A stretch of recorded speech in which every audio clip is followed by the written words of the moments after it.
ഇന്ന് 2024 സെപ്റ്റംബർ 13 വെള്ളിയാഴ്ച. കാതിലെത്തും പത്രങ്ങൾ മീഡിയ വൺ പോഡ്കാസ്റ്റ് ആരംഭിക്കുകയാണ്. ഇത് PT നാസർ. സീതാറാം യെച്ചൂരി മടങ്ങുകയാണ്. ഭൂമിയിലെ വിപ്ലവ ശ്രമങ്ങൾക്ക് വിരാമമിട്ട് CPM general secretary Sitaram Yechury മടങ്ങുകയാണ്.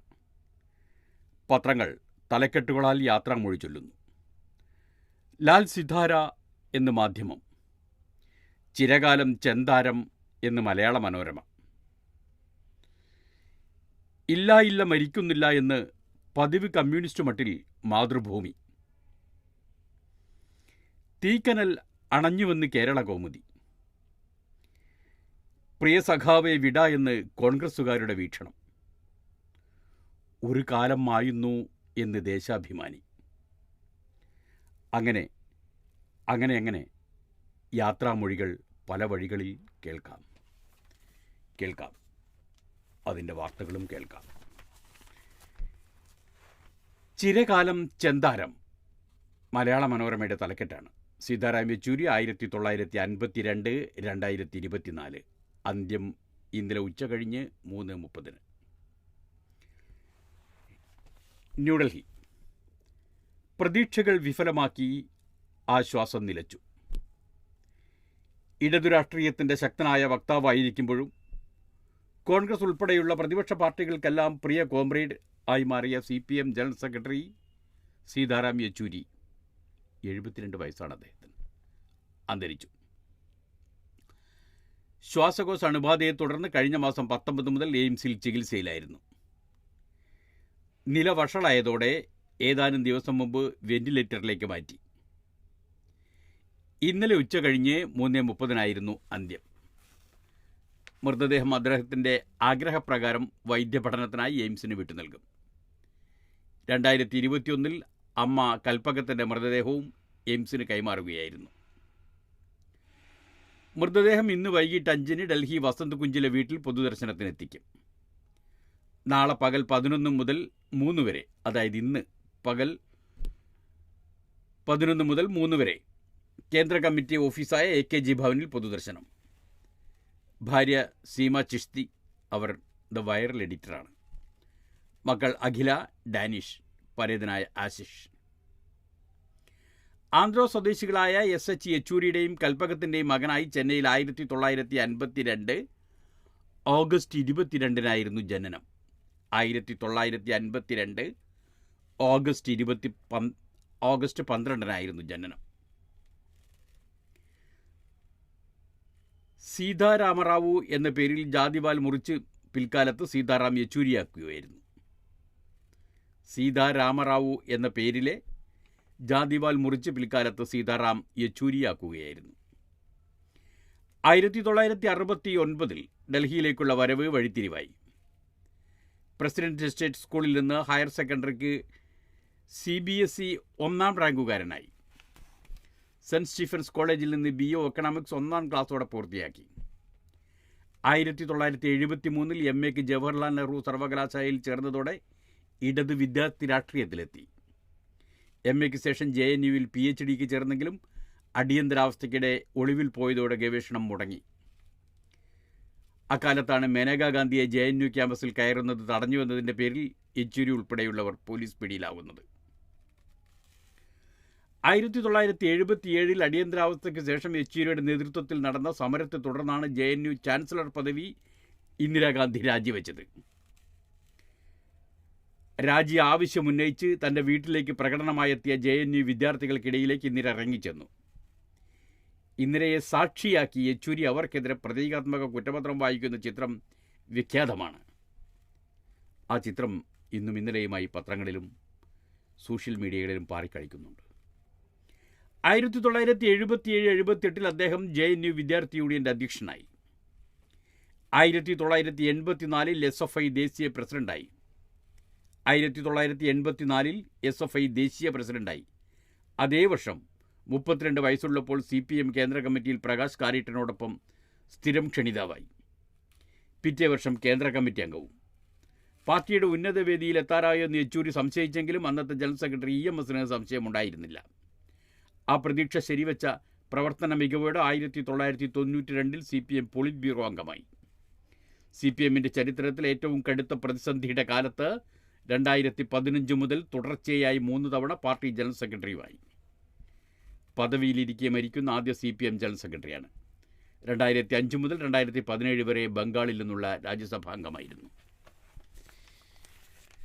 കേരളത്തിലെ പാർട്ടിക്ക് സാധ്യതയുണ്ടായിട്ടും അദ്ദേഹത്തെ രാജ്യസഭയിലേക്ക് അയക്കാൻ തോന്നിയില്ല എന്നൊരു കഥയുമുണ്ട്. പോകട്ടെ. ഒരു കാലം മായുന്നു ദേശാഭിമാനിയുടെ വാക്കുകളാണ്.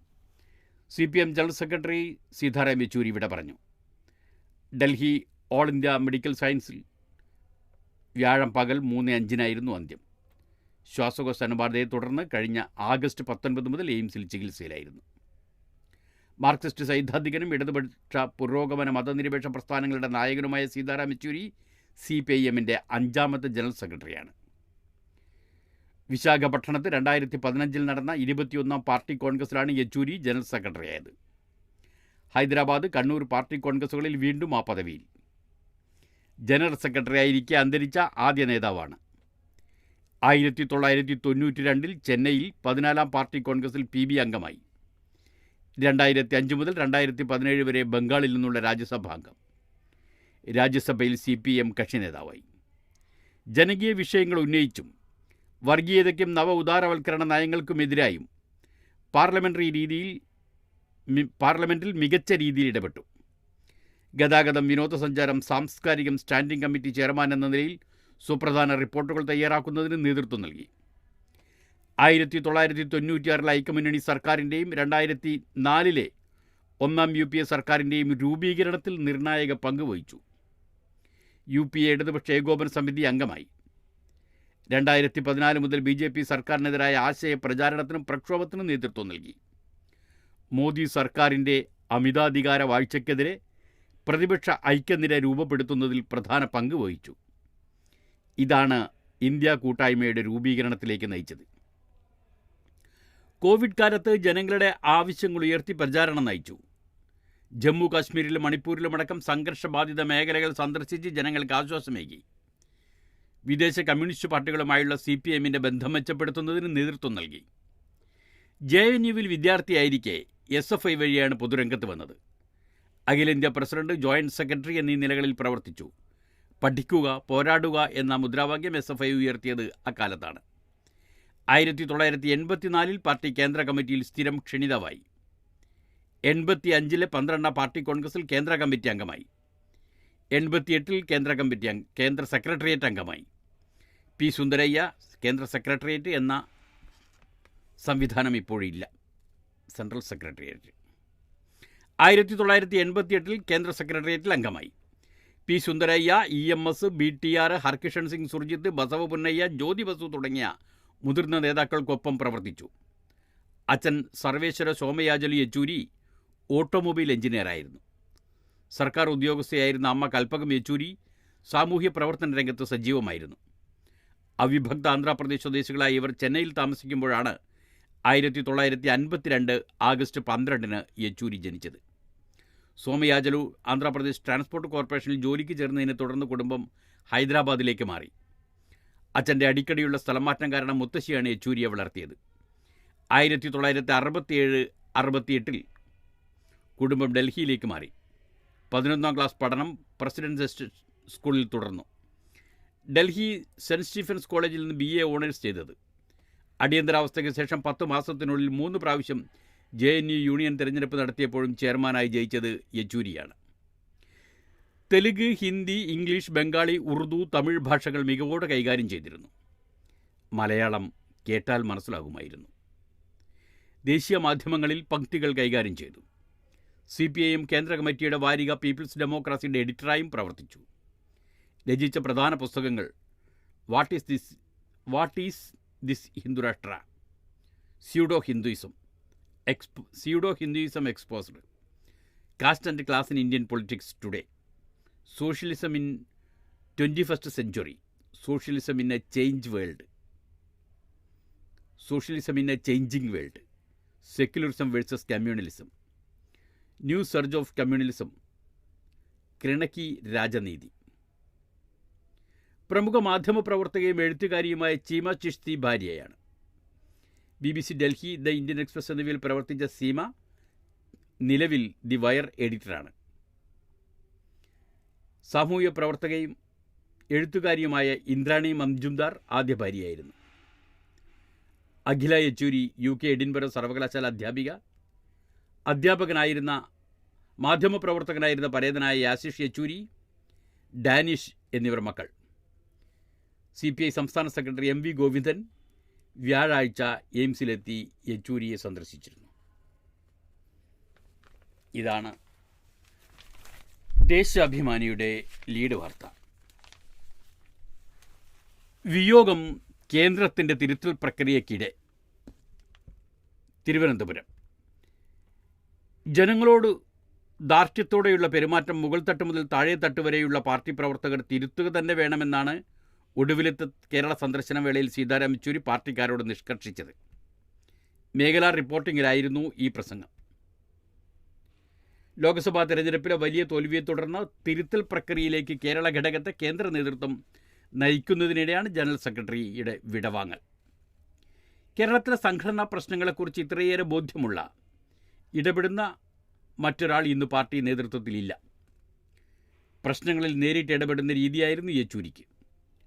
ലോക്സഭാ തെരഞ്ഞെടുപ്പിലെ വൻ തോൽവിയുടെ കാരണങ്ങളിൽ ഒന്ന് ഭരണവിരുദ്ധ വികാരമാണെന്ന് തുറന്നു പറയാനും കേന്ദ്ര കമ്മിറ്റിയുടെ അവലോകന രേഖ വെബ്സൈറ്റിലൂടെ പ്രസിദ്ധീകരിക്കാനും അദ്ദേഹം മടിച്ചില്ല. ഭരണ തുടർച്ചയ്ക്ക് ശേഷം കേരളത്തിൽ സംഭവിക്കുന്ന കാര്യങ്ങളിൽ യെച്ചൂരി പൂർണ്ണതൃപ്തനായിരുന്നില്ല. എന്നാൽ സംസ്ഥാന ഘടകത്തെ വിശ്വാസത്തിലെടുക്കാതെയുള്ള നീക്കങ്ങൾക്ക് അദ്ദേഹം മുതിർന്നതുമില്ല. ഭരണസംഘടനാ കാര്യങ്ങളിൽ വിയോജിപ്പ് നേരിട്ട് മുഖ്യമന്ത്രിയോ പാർട്ടി സെക്രട്ടറിയോ അറിയിക്കുന്ന രീതിയാണ് അദ്ദേഹം പിന്തുടർന്നത്. അതിൻ്റെ ഭാഗമായി തെരഞ്ഞെടുപ്പ് ഫലത്തിന് മുൻപ് തന്നെ ഇവിടെ ചില തിരുത്തലുകൾ നടക്കുകയും ചെയ്തിരുന്നു. ഇത് മലയാള മനോരമയുടെ അവലോകനമാണ്. പ്രശ്നങ്ങളിൽ നേരിട്ടിടുന്ന ശൈലി എന്ന പേരിൽ.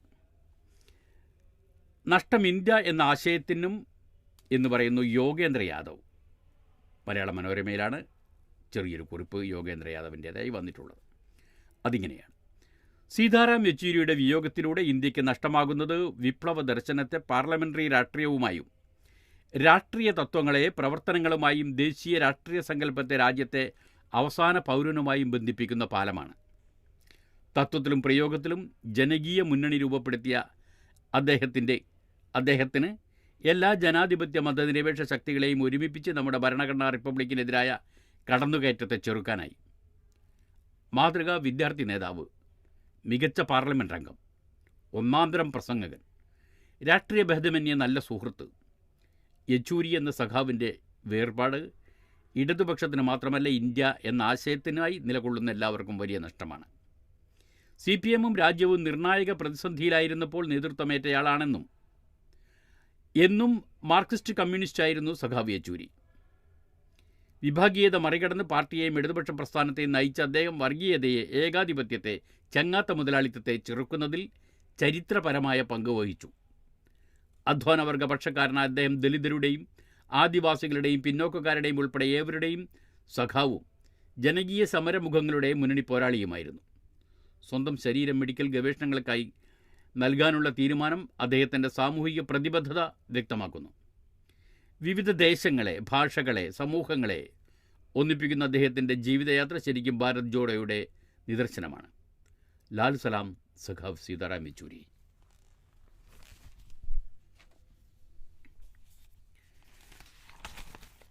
അവിടെ കാര്യങ്ങൾ അങ്ങനെയൊക്കെ നടക്കുന്നതിനിടയിൽ അൻവർ വീണ്ടും തലസ്ഥാനത്ത് P ശശിക്കെതിരെ പരാതി നൽകിയേക്കും എന്നും ഇന്ന് പത്രങ്ങളിൽ വാർത്തയുണ്ട്. തിരുവനന്തപുരം. മുഖ്യമന്ത്രിയുടെ പൊളിറ്റിക്കൽ സെക്രട്ടറി P ശശിക്കും ADGP MR അജിത് കുമാറിനുമെതിരെ ആരോപണങ്ങൾ കടുപ്പിച്ച PV അൻവർ MLA വീണ്ടും തലസ്ഥാനത്തെത്തി. ഒരാഴ്ച മുമ്പ് ADGPക്കും SP സുജിത് ദാസിനുമെതിരായ പരാതി മുഖ്യമന്ത്രിക്കും CPM സംസ്ഥാന സെക്രട്ടറി MV ഗോവിന്ദനും നൽകിയ ശേഷം നിലമ്പൂരിലേക്ക് മടങ്ങിയ അൻവർ വീണ്ടും എത്തിയത് P ശശിക്കെതിരെ കൂടി രേഖാമൂലം പരാതി നൽകാനാണെന്ന് സൂചനയുണ്ട്. എന്നാൽ ഇക്കാര്യം അദ്ദേഹം സ്ഥിരീകരിച്ചിട്ടില്ല. അൻവർ ആദ്യം നൽകിയ പരാതിയിൽ P ശശിക്കെതിരെ ഒന്നുമില്ലെന്നും അതിനാൽ ശശിക്കെതിരെ അന്വേഷണമില്ലെന്നുമാണ് MV ഗോവിന്ദനും ഇടതുപക്ഷ മുന്നണി കൺവീനർ TP രാമകൃഷ്ണനും വ്യക്തമാക്കിയത്. ശശിക്കെതിരെയും രേഖാമൂലം പരാതി നൽകിയാൽ പരിശോധിക്കുമെന്ന് പറഞ്ഞിരുന്നു. പരാതി നൽകിയാൽ മുഖ്യമന്ത്രി അത് പരിശോധിച്ച ശേഷം പൊളിറ്റിക്കൽ സെക്രട്ടറിയായ ശശിക്ക് തന്നെ കൈമാറുമെന്നും അതുകൊണ്ട് കാര്യമില്ലെന്നും അൻവറും പറഞ്ഞിരുന്നു. അതിനാൽ ADGPക്കെതിരായ ആരോപണങ്ങൾ അന്വേഷിക്കുന്ന പ്രത്യേക സംഘത്തലവനായ DGPക്കും പാർട്ടി സെക്രട്ടറിക്കും അദ്ദേഹം പരാതി നൽകുമെന്നാണ് സൂചന. പോലീസിൽ പുഴുക്കുത്തുണ്ട്, മുഖ്യമന്ത്രിയിൽ വിശ്വാസവും. കാരായി രാജൻ്റെ പ്രസ്താവന കണ്ണൂരിൽ നിന്ന് മലയാള മനോരമയിൽ. പോലീസിൽ പുഴുക്കുത്തുകളുണ്ടെന്ന ആരോപണം അംഗീകരിച്ചും മുഖ്യമന്ത്രിയിലും ആഭ്യന്തര വകുപ്പിലും വിശ്വാസമർപ്പിച്ചും CPM കണ്ണൂർ ജില്ലാ സെക്രട്ടേറിയറ്റ് അംഗം കാരായി രാജൻ. സ്വാമി സന്ദീപാനന്ദഗിരിയുടെ ആശ്രമം കത്തിച്ച കേസിൽ കാരായി രാജനെ കൊടുക്കാൻ ADGP MR അജിത് കുമാറിൻ്റെ നേതൃത്വത്തിൽ പോലീസ് ശ്രമിച്ചെന്ന PV അൻവറിൻ്റെ ആരോപണത്തിന് പിന്നാലെയായിരുന്നു പ്രതികരണം. കാരായി രാജൻ്റെ ഫേസ്ബുക്ക് പോസ്റ്റ്.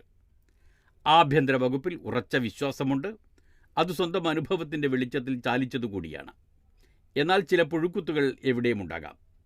ഭരണകൂട സംവിധാനത്തിൽ പ്രത്യേകിച്ചും ഉപ്പ് തിന്നവൻ വെള്ളം കുടിക്കുകയും ശിക്ഷ ഏറ്റുവാങ്ങേണ്ടിയും വരികയും ചെയ്യുമെന്നതാണ് ഈ നേതൃത്വത്തിലുള്ള എൻ്റെയും വിശ്വാസം. തീർച്ചയാണ്, അനിവാര്യമാണ്. UDFൻ്റെ പ്രവർത്തകൻ മുഹമ്മദ് ഫസലിനെ കൊലപ്പെടുത്തിയ കേസിൽ NDFൻ്റെ പ്രവർത്തകൻ മുഹമ്മദ് ഫസലിനെ കൊലപ്പെടുത്തിയ കേസിൽ ഗൂഢാലോചന കുറ്റം ചുമത്തപ്പെട്ട് ജാമ്യവ്യവസ്ഥ പ്രകാരം 8 വർഷത്തോളം കണ്ണൂർ ജില്ലയിൽ പ്രവേശിക്കാൻ കഴിയാതെ മാറി നിൽക്കേണ്ടി വന്നയാളാണ് കാരായി രാജൻ.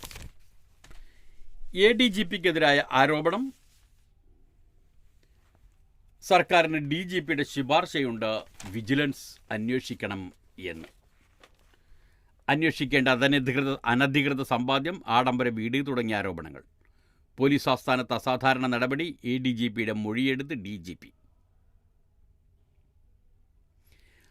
തിരുവനന്തപുരം. ADGP അജിത് കുമാറിനെതിരെ വിജിലൻസ് അന്വേഷണത്തിന് ശുപാർശ ചെയ്ത DGP ഷെയ്ഖ് ദർവേഷ് സാഹിബ് ആഭ്യന്തര വകുപ്പിന് റിപ്പോർട്ട് നൽകി.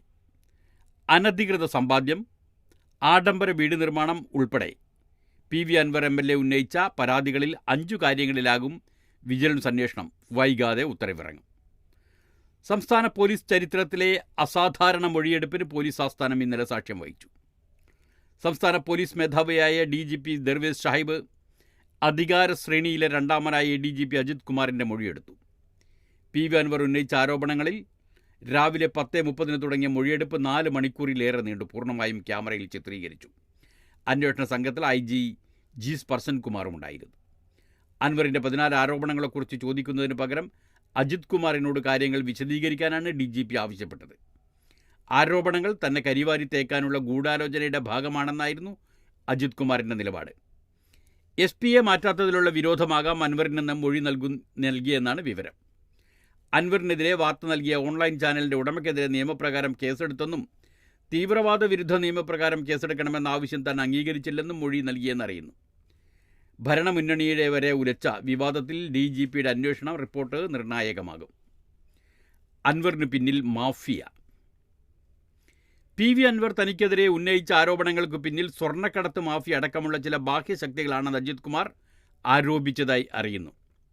കുഴൽപ്പണ ബന്ധമുള്ളവരും തീവ്രവാദ ബന്ധമുള്ള ചിലരും ഇതിനു പിന്നിലുണ്ടെന്നും DGP നൽകിയ മൊഴിയിലുണ്ടെന്നാണ് വിവരം. മലപ്പുറം ജില്ലയിലെ സ്വർണ്ണവേട്ടയുടെ കണക്കുകൾ ഇതിൽ ഉൾപ്പെട്ടവരുടെ കുഴൽപ്പണ ഇടപാടുകളും മൊഴിയിലുണ്ട്. വിശദമായി അന്വേഷിച്ച് കുറ്റക്കാരെ കണ്ടെത്തണമെന്നും തെളിവ് ലഭിച്ചാൽ അവർക്കെതിരെ നടപടിയെടുക്കണമെന്നും ആവശ്യപ്പെട്ടു.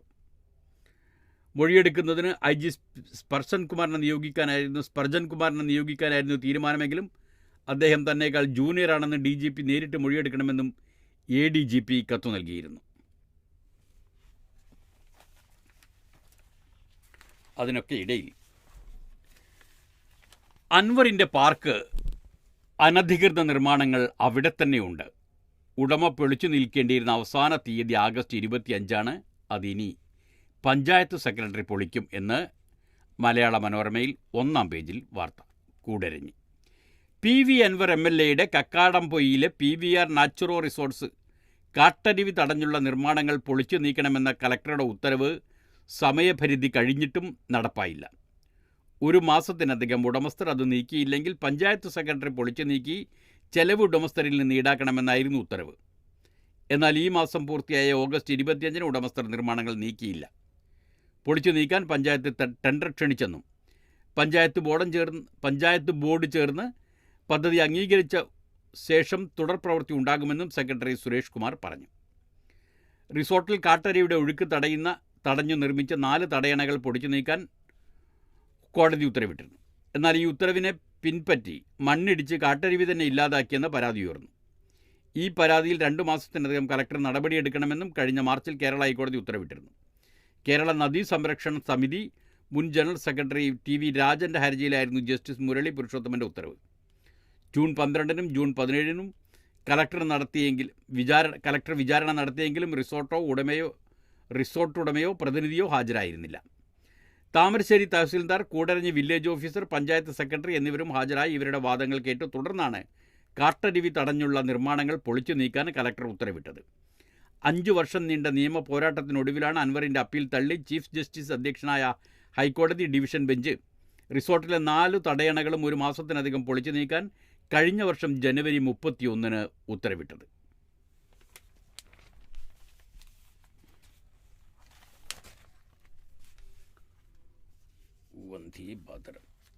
ഇതിനൊക്കെ ഇടയിലുള്ള മറ്റൊരു പ്രധാനപ്പെട്ട വാർത്ത കഴിഞ്ഞ ഇടതുമുന്നണി യോഗത്തെക്കുറിച്ചാണ്. മുഖ്യമന്ത്രിയുടെ താൽപ്പര്യക്കുറവിന് ഇടതു യോഗം സാക്ഷിയെന്ന് മാതൃഭൂമിയിൽ വാർത്ത. തിരുവനന്തപുരം. ഇപ്പോഴത്തെ ആരോപണങ്ങളിൽ ADGPക്കെതിരെ നടപടി വൈകുന്നതിനുള്ള കാരണം മുഖ്യമന്ത്രി പിണറായി വിജയൻ്റെ താൽപ്പര്യക്കുറവ് തന്നെയാണെന്ന് വ്യക്തം. ആ നിലയിലായിരുന്നു കഴിഞ്ഞ ദിവസം LDF യോഗത്തിൽ മുഖ്യമന്ത്രിയുടെ വാദമുഖങ്ങൾ. തന്നെയും മകളെയും ലക്ഷ്യമിട്ടുള്ള പ്രചാരണങ്ങളിൽ ചിലരെങ്കിലും വീണുപോയിട്ടുണ്ടെന്ന് മുന്നണി യോഗത്തിൽ പരിഭവിച്ച അദ്ദേഹം ഈ ഘട്ടത്തിൽ ഒന്നിച്ചു നിൽക്കണമെന്നും ആവശ്യപ്പെട്ടു. പരസ്യമായ വെളിപ്പെടുത്തലുകൾ നടത്തിയ PV അൻവറിനോടുള്ള അതൃപ്തി മറച്ചുവെച്ചില്ല.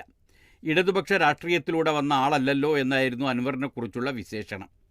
ഓൺലൈൻ മാധ്യമപ്രവർത്തകൻ ഷാജൻ സ്കറിയയ്ക്കെതിരെയുള്ള തർക്കമാണ് അൻവറിൻ്റെ ആരോപണങ്ങളെല്ലാം അടിസ്ഥാനമെന്നും അതെല്ലാം അന്വേഷിക്കുന്നുണ്ടെന്നും അദ്ദേഹം യോഗത്തിൽ പറഞ്ഞു. അൻവറല്ല, RSS ആണ് ഇവിടെ വിഷയമെന്ന് CPIയും മറ്റു ഘടകകക്ഷികളും യോഗത്തിൽ ഉന്നയിച്ച എതിർവാദം. ഇടതുപക്ഷം ഭരിക്കുമ്പോൾ സംസ്ഥാനത്ത് ഒരു ഉന്നത പോലീസ് ഉദ്യോഗസ്ഥൻ 2 RSS നേതാക്കളെ കണ്ടതിലെ രാഷ്ട്രീയ പ്രശ്നം അവർ ചൂണ്ടിക്കാട്ടി. അടിയന്തരമായ ഇടപെടലും ആവശ്യപ്പെട്ടു. എല്ലാം DGPയുടെ നേതൃത്വത്തിൽ അന്വേഷിക്കുന്നുണ്ടെന്നും റിപ്പോർട്ട് വരട്ടെ എന്നും മുഖ്യമന്ത്രി ആവർത്തിച്ചപ്പോഴും CPI, RJD, NCP എന്നീ പാർട്ടികൾ ഉറച്ച നിലപാടെടുത്തു. നടപടി നീളുന്നതിൽ ഇടതുമുന്നണിയിലുള്ള നീരസം പ്രകടമാക്കുന്ന തരത്തിലായിരുന്നു യോഗത്തിലെ ചർച്ച.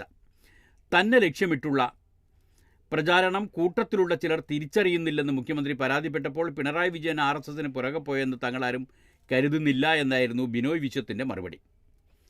RSS നേതാക്കളെ കണ്ടത് എന്തിന് എന്ന് ബിനോയ് വിശ്വം ചോദിക്കുകയും ചെയ്തു.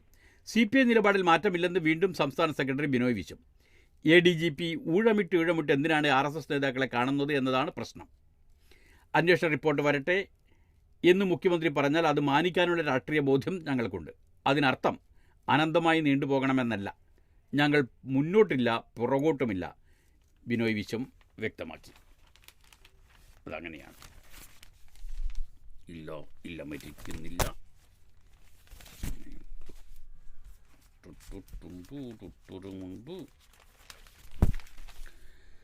മണിപ്പൂരിൽ ആശുപത്രി കത്തിച്ചു. ഇംഫാൽ, ഷില്ലോങ്.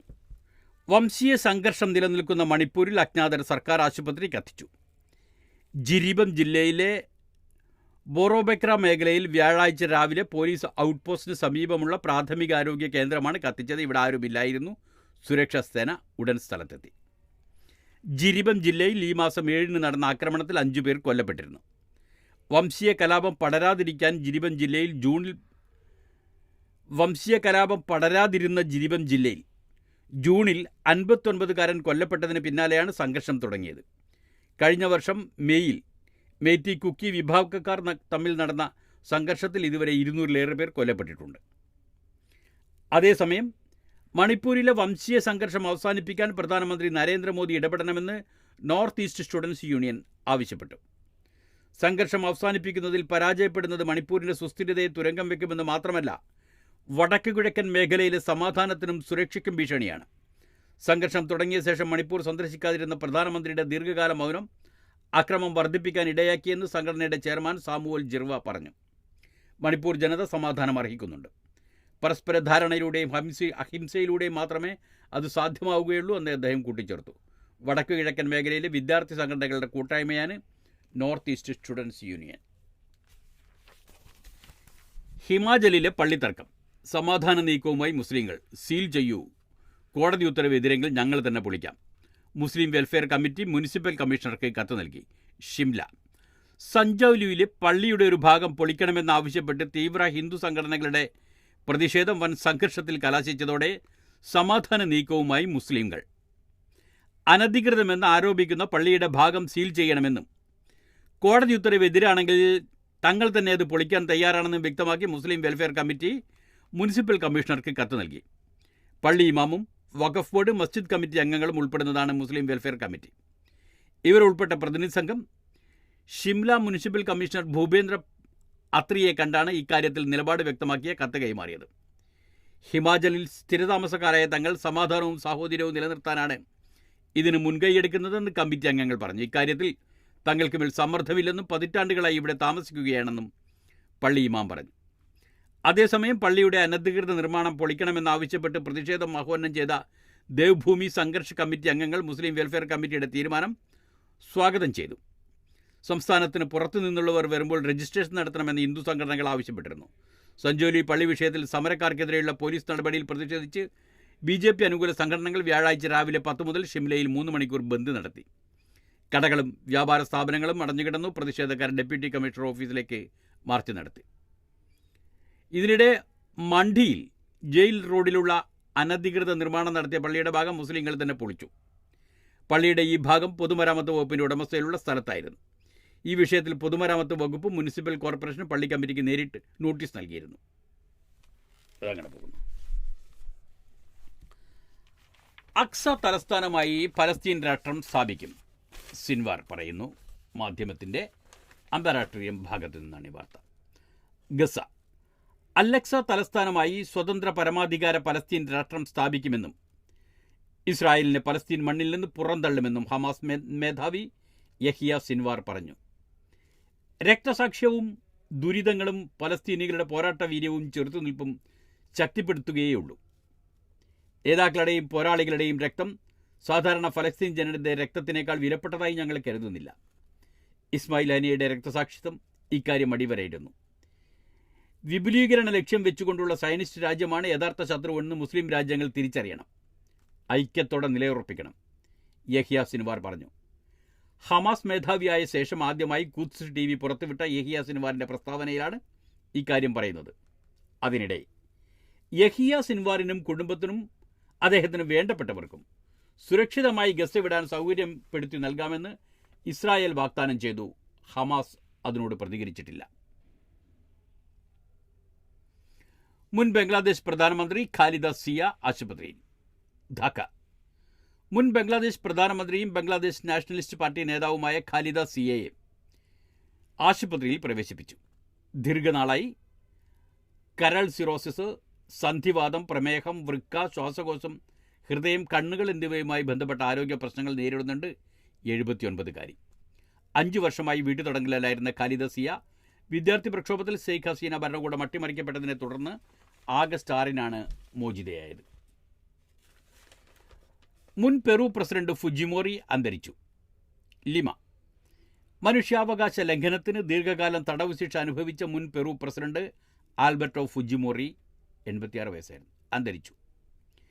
പ്രായാധിക്യവും ശ്വാസകോശ രോഗവും കാരണം അവസ്ഥ നിലയിൽ മകളുടെ കൂടെ കഴിയുകയായിരുന്നു. 1990 മുതൽ 2000 വരെ പ്രസിഡന്റായിരുന്ന ഫുജിമോറി തീവ്ര കമ്മ്യൂണിസ്റ്റ് സംഘടനയായ ഷൈനിങ് പാത്തിലെ 25 പേരെ കൂട്ടക്കൊല ചെയ്തതുൾപ്പെടെ ഒട്ടേറെ മനുഷ്യാവകാശ ലംഘന കേസുകളിൽ ആരോപിതനാണ്.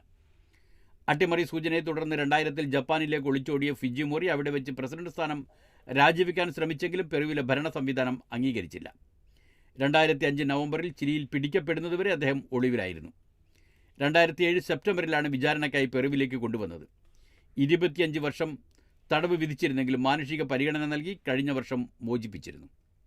ഏതായാലും ഈ വർഷം അദ്ദേഹം അന്തരിച്ചു. യാഗി ചുഴലിക്കാറ്റ് വിയറ്റ്നാമിൽ മരണം 200 കവിഞ്ഞു. ഹനോയ്. വിയറ്റ്നാമിൽ യാഗി ചുഴലിക്കാറ്റിൽ മരിച്ചവരുടെ എണ്ണം 200 കഴിഞ്ഞു. 128 പേരെ കാണാതായിട്ടുണ്ട്. 800-ലേറെ പേർക്കാണ് പരിക്കേറ്റത്. വെള്ളപ്പൊക്കവും മണ്ണിടിച്ചിലും ആണ് ഭൂരിഭാഗം മരണങ്ങൾക്കും കാരണമായത്. ചൈന അതിർത്തിയോട് ചേർന്ന് കിടക്കുന്ന ലാവോഖായ് പ്രവിശ്യയിലാണ് ഏറ്റവും അധികം ദുരിതം. മണിക്കൂറിൽ 149 കിലോമീറ്റർ വേഗത്തിലാണ് കാറ്റാഞ്ഞു വീശുന്നത്. നൈജീരിയ പ്രളയം 30 മരണം, 10 ലക്ഷം പേരെ ബാധിച്ചു. അബുജ. നൈജീരിയയിൽ ഒരു ദശാബ്ദത്തിനിടയിലുണ്ടായ ഏറ്റവും വലിയ വെള്ളപ്പൊക്കത്തിൽ കുറഞ്ഞത് 30 പേർ മരിക്കുകയും 10 ലക്ഷത്തിലധികം പേരെ ബാധിക്കുകയും ചെയ്തു. മരണസംഖ്യ ഉയരാനിടയുണ്ട്. 2 ലക്ഷം പേരെയാണ് മാറ്റിപ്പാർപ്പിച്ചത്. വടക്കുകിഴക്കൻ നൈജീരിയയിലെ ബോർണോ സംസ്ഥാനത്ത് നഗധ നദിയിലെ അലാവ് അണക്കെട്ട് തകർന്നതാണ് വെള്ളപ്പൊക്കത്തിന് കാരണം. 30 വർഷം മുമ്പ് ഇതേ അണക്കെട്ട് തകർന്ന് വെള്ളപ്പൊക്കമുണ്ടായിരുന്നു. നൈജീരിയയിൽ ഒരു ദശാബ്ദത്തിനിടയിൽ ഉണ്ടാകുന്ന ഏറ്റവും വലിയ വെള്ളപ്പൊക്കത്തിൽ 600-ലധികം ആളുകൾ കൊല്ലപ്പെട്ട് 2 വർഷത്തിന് ശേഷമാണ് വീണ്ടും പ്രളയമുണ്ടാകുന്നത്. ഇതോടുകൂടി ഇന്നത്തെ വാർത്തകൾ അവസാനിക്കുന്നു. നാളത്തെ വാർത്തകൾ നാളെ കേൾക്കാം.